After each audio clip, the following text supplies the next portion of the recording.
Continuing in Book 3, Chapter 72, verse 29. This made Indra, the god of heaven, ask Narada about the cause of this intense tapas, saying, "Who is so immersed in tapas that she obtains the fruit of worlds by her austere tapas?" Narada replied, "It is Suchi, who by her continued tapas of thousands of years has attained her highest state of enlightenment. She is that light which now inflames all the world. It is Suchi's tapas, O Lord of God, that makes naga serpents sigh and hills tremble. It causes the celestials to fall down and the sea to overflow the earth. It dries up all things and casts the shade over the bright orb of the sun itself." Chapter 73. Narada explains Suchi's tapas to Indra, who sends Marut to disturb her tapas. Vasishta related. Indra, having learned about Karkati's austere tapas, was curious to know more about her from Narada. Indra asked, "I know Suchi acquired her fiendish practice of blood-sucking by means of her tapas. So who is this apish Karkati that is so greedy to gain flesh and bones?" Narada replied, "It is Karkati, the malevolent fiend, who became the individual soul Suchi, the colic pain of the living, and assumed the shape of an iron needle as its support. Afterwards, having forsaken that prop, it entered the human body. Then it flew up to the heart on the vehicle of vital breath, and is seated in the car of the current air in the atmosphere.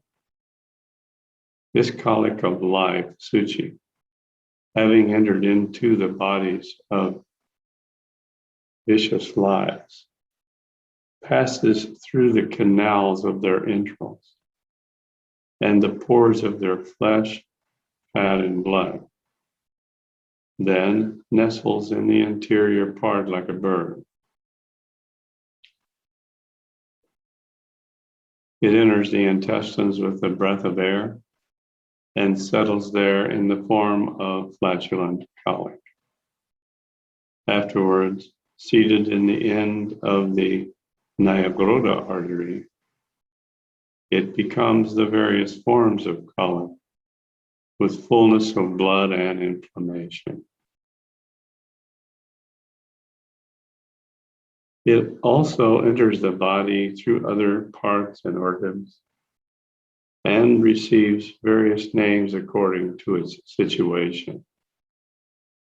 Then it feeds upon their flesh and marrow, fastened to the knots of flower wreaths and stuck to leafy garlands, decorating the breasts and cheeks of fond maidens.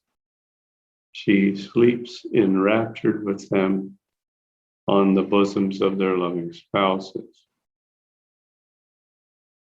She flies to the bodies of birds in woodland retreats, free from worldly sorrow and strife.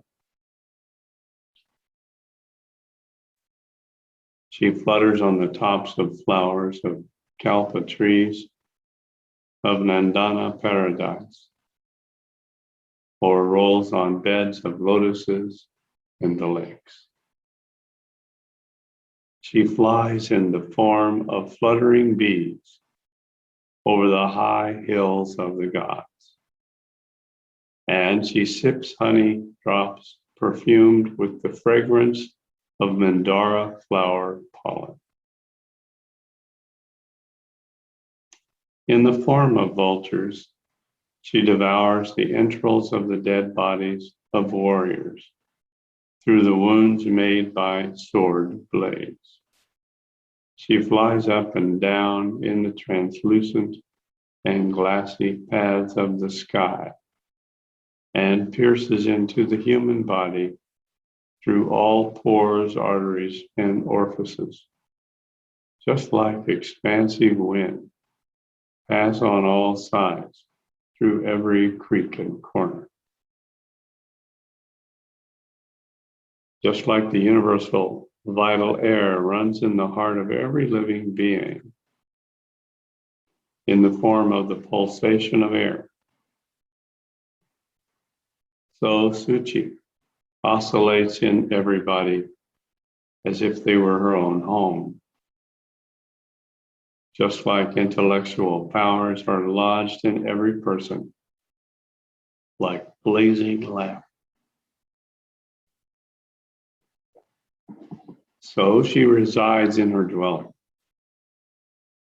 and blazes as the mistress of everybody.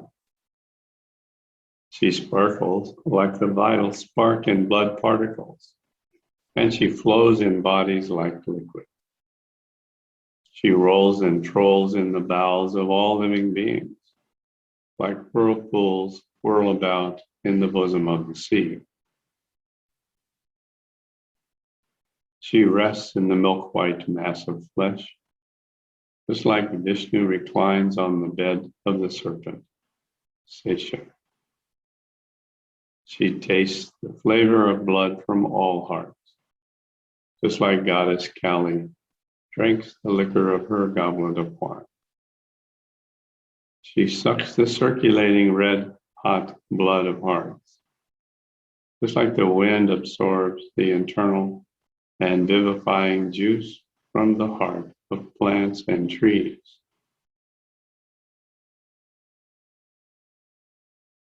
Now this living Suchi, intending to become a devotee, remains as motionless as an immovable substance and as fixed and steady in her mind. The iron-hearted needle, being now rarefied like invisible air, is traversing to all sides on the swift wings of winds, resembling its riding horses. It goes on feeding on the flesh and drinking the blood of all living beings, and carrying on its various acts of giving and receiving.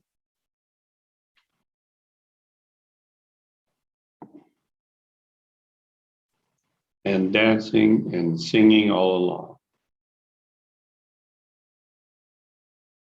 Though the incorporable Suchi has become very form and invisible as vacuum, yet there is nothing which she is unable to accomplish by the powers of her mind. Outstripping the swiftness of the winds.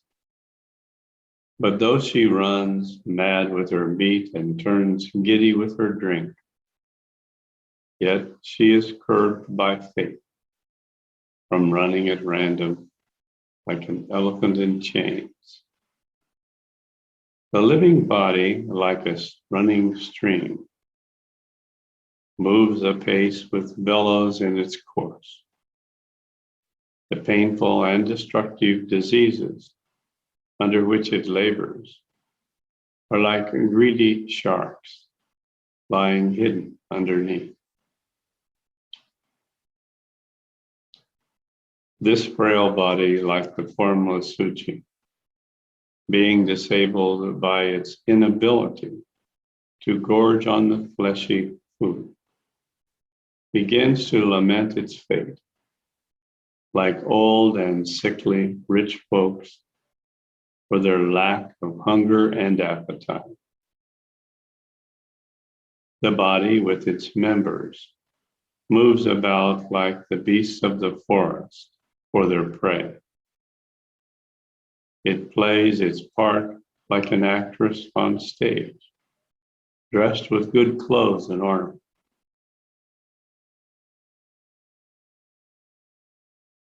The body's internal and external winds move it back and forth.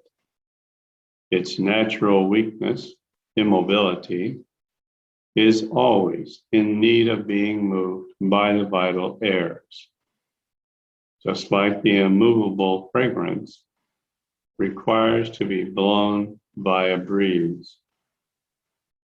Men in vain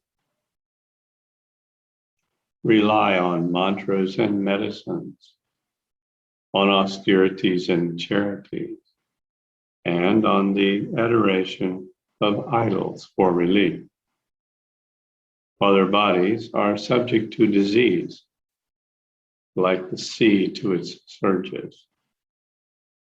The unseen force of mobility is soon lost in the body, just like the light of the lamp is lost in darkness. So the force of mobility, the living Suchi, came to be lost in the iron needle in which she had her rest. Everyone aspires to a state according to their natural propensity. The Rakshasi's own inclination led her to choose being a needle.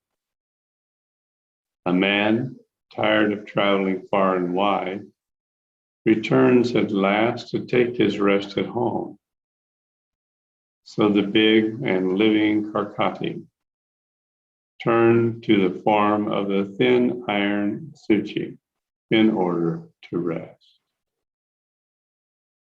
But like ignorant people who prefer the grosser pleasures of the body to the nicer delights of the soul, she still wanted her grosser enjoyments that are now lost to her. With the intention of satisfying her thirst, she traveled to all parts and quarters in the form of the poor needle.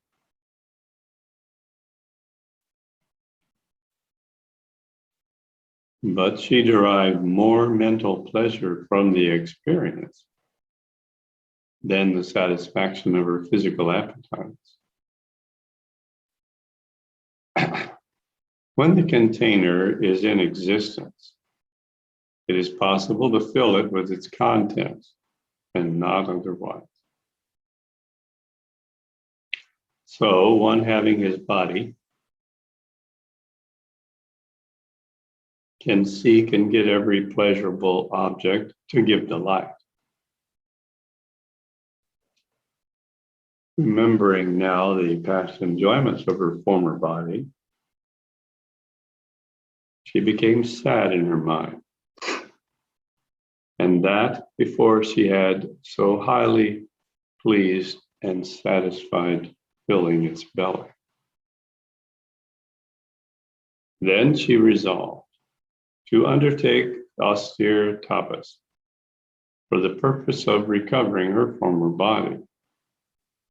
With this object in view, she chose for herself the proper situation for her castigation.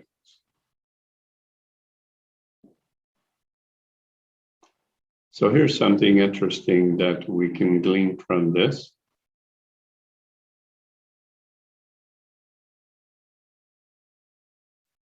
The body, the physical body, is the result of two types of karmic traces. The divine karmic traces, which form the most perfect and beautiful, youthful, virile, godlike body possible, and individual karmic traces, which modify the God-like divine karmic trace body and result in the body that we see when we look in the mirror.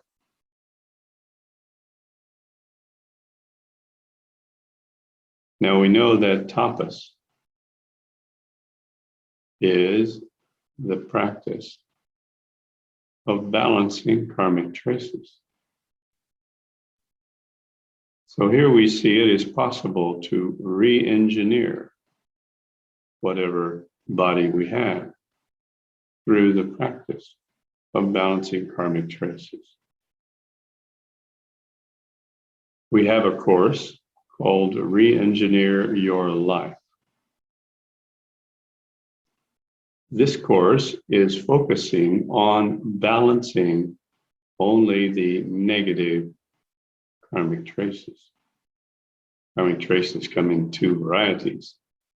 We have the positive ones, so-called positive, because they lead to a more happy, prosperous, contented physical life. Now, these karmic traces are very lightly impacting the divine karmic traces, but still they are boundaries, they're bars in the cage. However, if we leave them alone and we just balance the negative ones, the life turns in the direction of the godly, divine karmic trace body. And so the Re-Engineer Your Life course is designed along those lines to focus on balancing the negative karmic traces. This is similar to what Arkati is now doing. She has resolved to undertake austere tapas for the purpose of recovering her former body. So she's going to direct her tapas to balance only the karmic traces that have resulted in her thin iron suchi needle body. She now considers those as negative karmic traces that she wants to balance. So this is how she's going to focus her attention. It is useful to do this kind of a strategy for a couple of reasons. One, it is a very important part of Satyu Kaya Kalpa.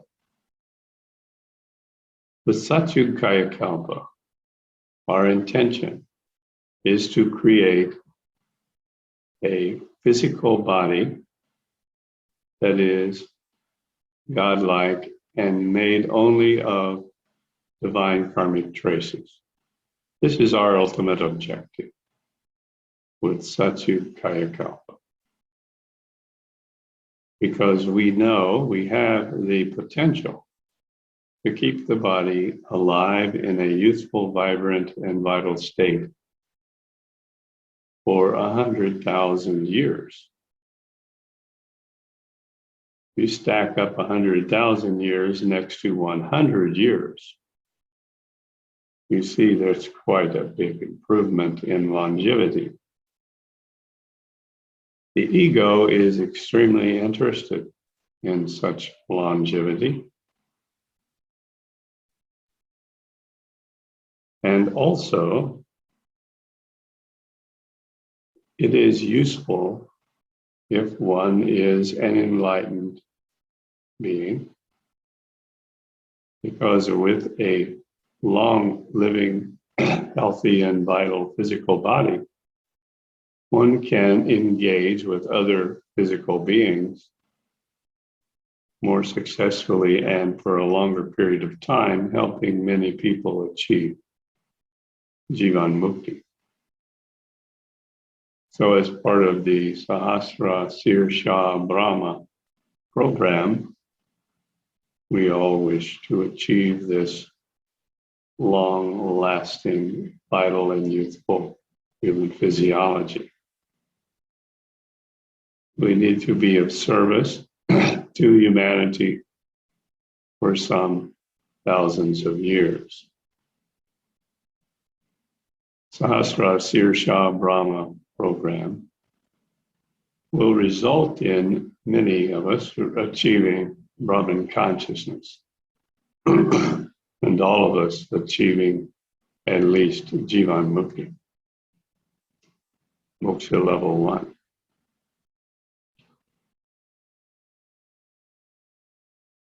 But there remains the rest of the population of the world.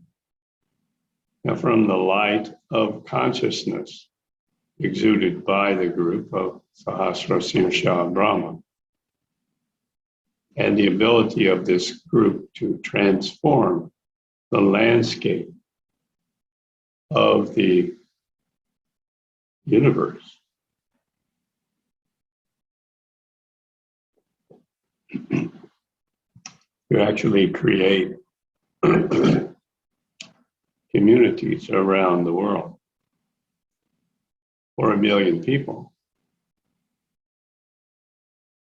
So with this ability, we are able to uplift collective consciousness around the world to reach that higher level of at least 350 and stop the pralaya.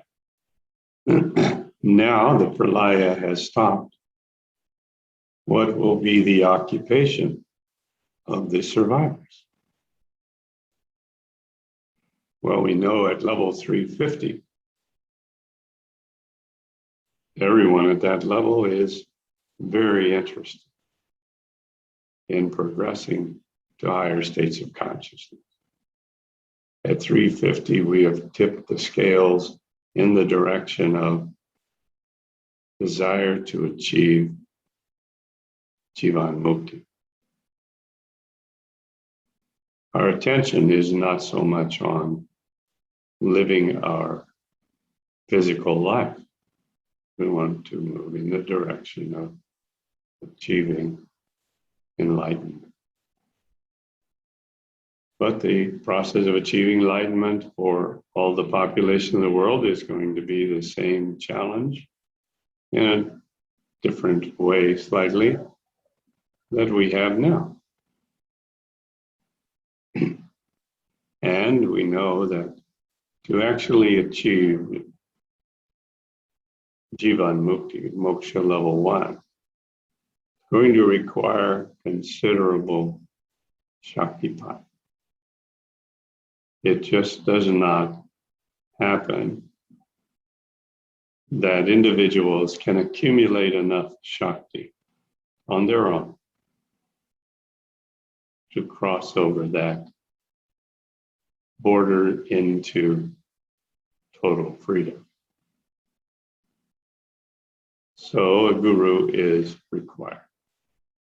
A guru is one who can lead from darkness into light. That's what guru means. And the guru does this through Shaktipat.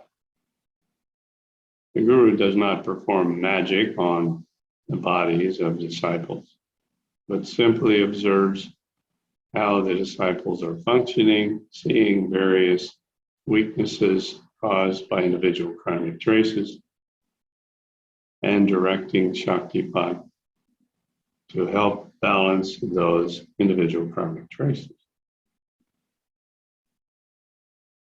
So that activity is going to be ongoing.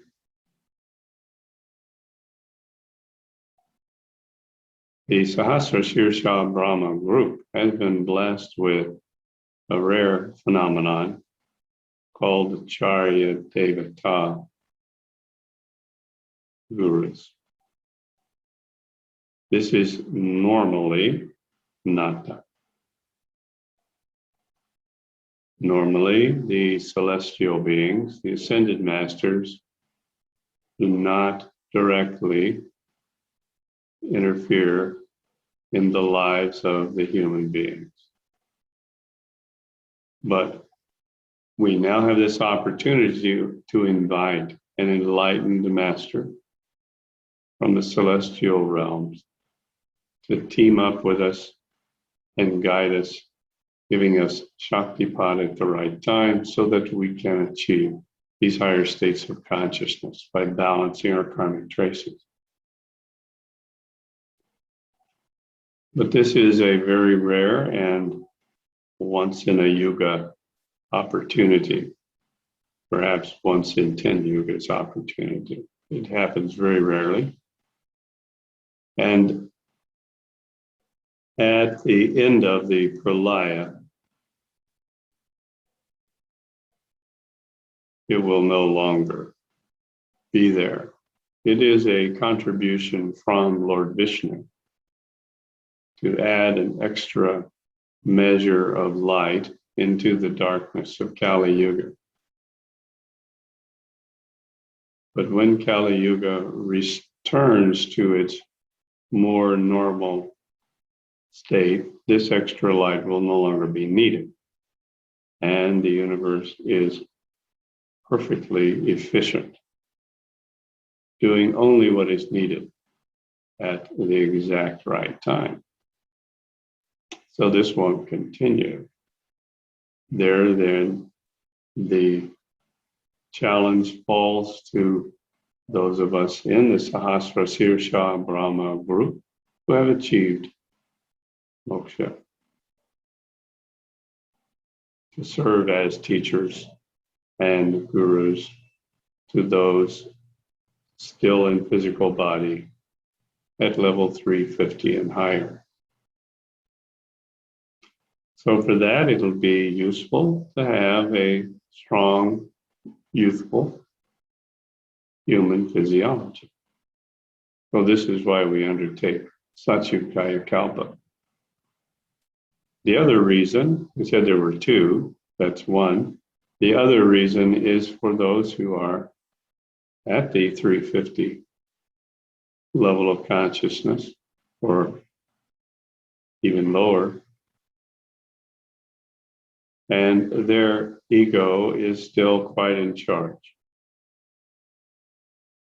And so the prospect of achieving a long living, perfectly healthy and youthful physiology is very attractive to the ego. So that's a sort of marketing approach. It attracts those people who would like to achieve that longer lasting human physiology. And those people will then join our communities. We do need 1 million people in the communities. So this is one way we will help attract those 1 million people into the communities for their benefit to achieve enlightenment. But ultimately, that is the goal. Enlightenment is always the goal. Long life is not the goal. It is simply a tool that we can use to, number one, extend our life to the time until we have achieved enlightenment, and number two, extend our service to humanity. So here goes Karkati, totally dominated by ego, because she wants to go back to the state of feeling the satisfied, full belly. This is totally egoistic. Therefore, she is undertaking the re-engineer your full life program right now, to re-engineer her former hideous Rakshasi body. Remember how it was described? Why would anybody want that back? But anyway, that's what she's up to.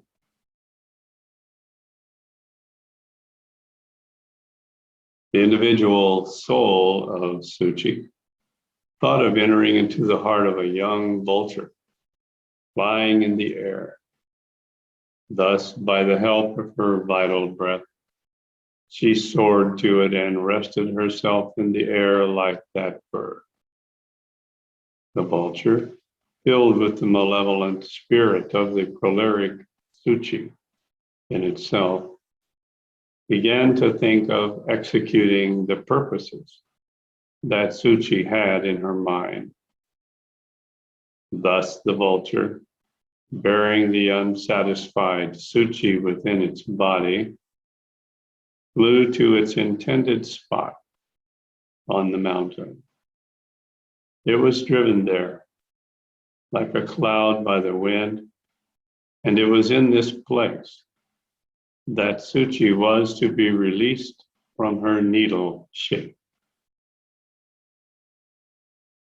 It sat there in its state of asceticism on a spot of the solitary forest, seeming to be freed from all desires of the world. It stood there on one of its legs, supported on the tip of its toe. It looked like the statue of some god that had been consecrated on the top of the mountain.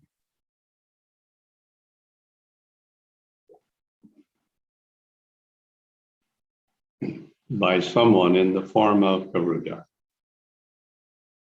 There, standing on one leg, supported on an atom of dust, she remained like the mountain peacock that stands on one leg with its head raised to the sky.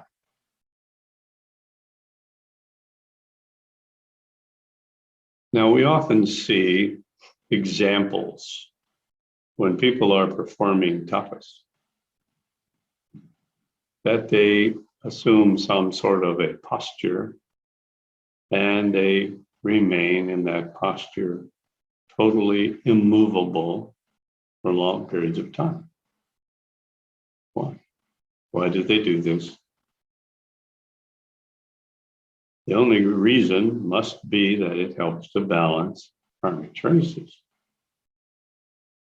But how does sitting in a particular posture, immovable for a long period of time, contribute to the balancing of karmic traces? Well, it's an interesting thing to think about. Let's consider our own meditation. Ideally, if we can sit in the lotus posture, Padma Asana, and not move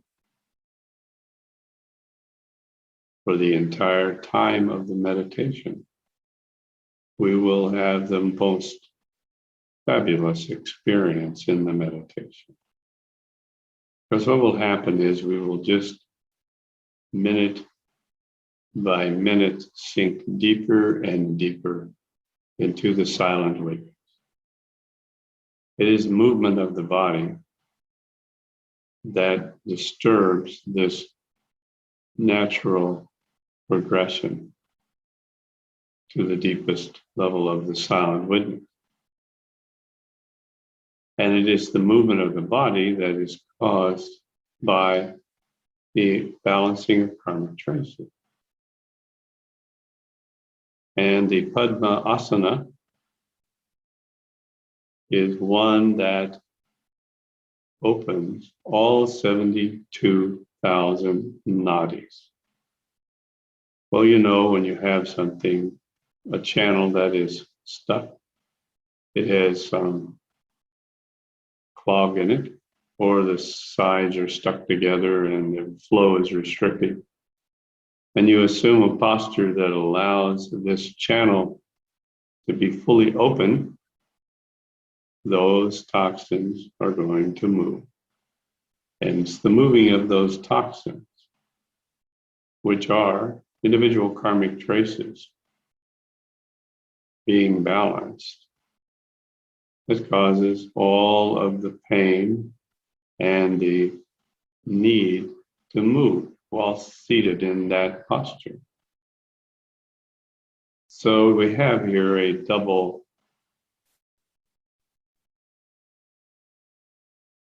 technique, a technique of intense purification of the physical body, along with complete immobility. And the result is very deep experience that I am the silent witness, uninterrupted. Now, also, as this pain of the body is there and this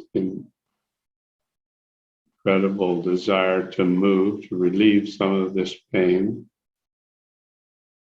is being ignored, only observed, it fortifies the connection with the silent witness even more. However, very difficult.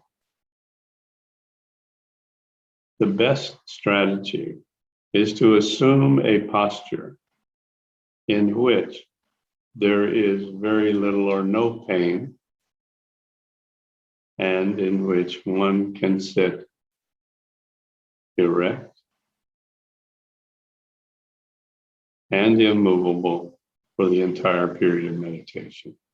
So that is the priority. Try the Padma-asana at the beginning of the meditation.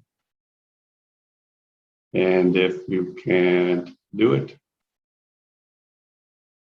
then relax into the Siddha-asana, which is such a relief from Padma-asana, but still gives you that wonderful erect posture that's conducive to maintaining connection with the silent witness.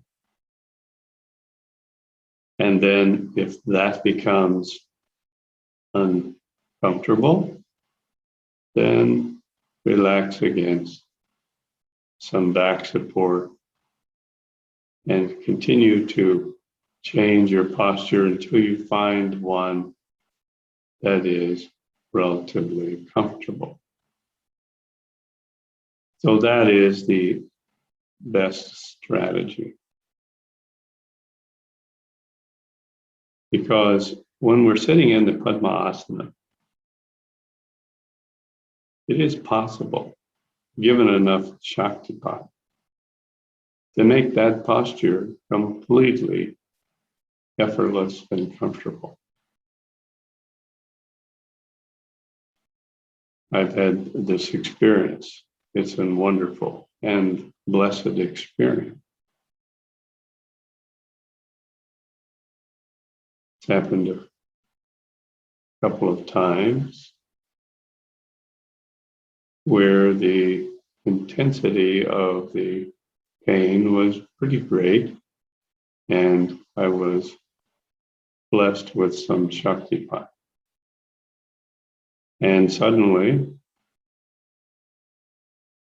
I could sit there for ever, years, easily. No pain whatsoever. Perfectly motionless. So we know it's possible, but we have to deal with the ego here.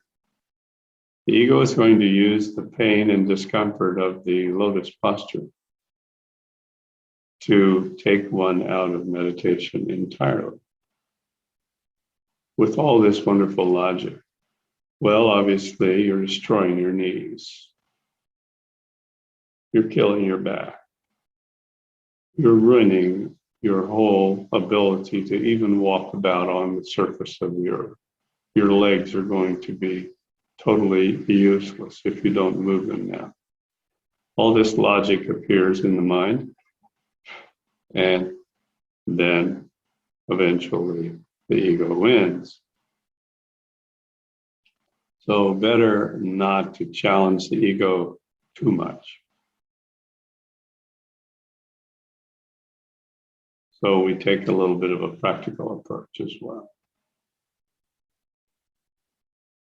Now, standing on one leg, supported on an atom of dust, is very extreme. Why do that? Does that have the same benefit as the Padma asana, standing on one leg, standing on the tip of one toe on one leg, if you can even do it? Well, yes and no. It has the effect of focusing the will. And by focusing the will, one creates an intensity of focus that can cause the celestial beings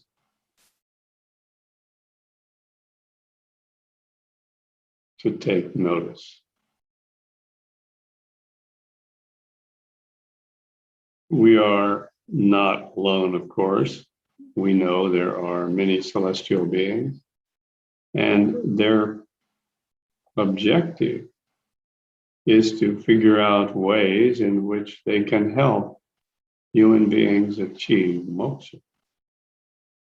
This is their occupation. This is what they do all day long. But they live also in the universe of incredible efficiency.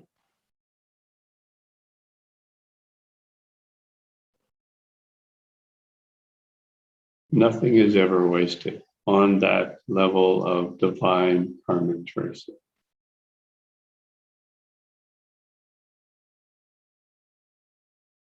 But as they are looking for ways to help the human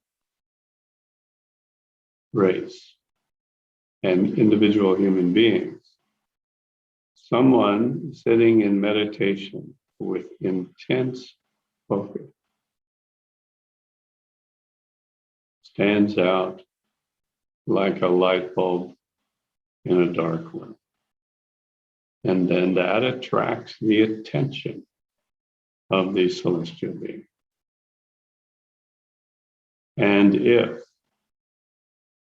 there are a lot of conditions here, if the Shaktipat will perform more than just relieving the pain of the individual and allowing them to feel the bliss of sitting in that wonderful posture, but accomplish even more than that, then they will send the Shaktipat. And they do that for motivation. And the only thing that needs motivation is the ego. Ego needs motivation. So if they see that the ego needs a bit of motivation and that this would provide long-lasting motivation, the memory of this sudden transformation to a blissful state, then they will give the Shaktipat. It certainly works. It does create a long-lasting memory and motivation for the ego, which adds to the mileage of the whole process, allowing one to persevere and achieve moksha.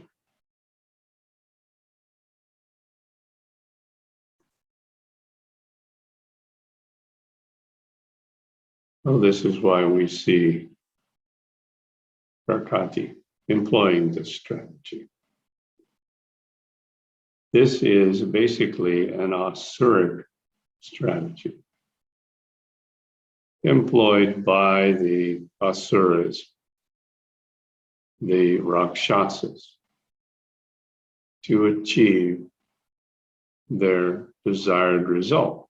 She employed this strategy previously in order to become an iron needle. Lord Brahma gave her this boon. Remember that? Now she's at it again.